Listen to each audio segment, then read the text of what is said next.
తిననీక కూడా పైసలు లేక ఉపవాసం ఉండిపోతున్నా సార్. తమరు ఏమన్నా నిజమని అనుకోని అబద్ధమని అనుకోని మేము పేదోళ్ళం సార్. మా ఇంటికాడ కూడా మమ్మల్ని ఇబ్బంది పెడుతుంది. అందుకనే రేవంత్ రెడ్డి పటేల్ కి చెప్పుదామని వచ్చిన సార్.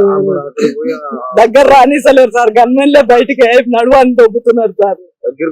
రానిసలేరు సార్. దేవుని సాక్షి వాళ్ళు యూనిఫామ్ వేసిన నేను యూనిఫామ్ వేసిందని సార్ అంటే కూడా అవన్నీ బిల్డప్లు వెళ్తూ నడవని అంటున్నారు సార్.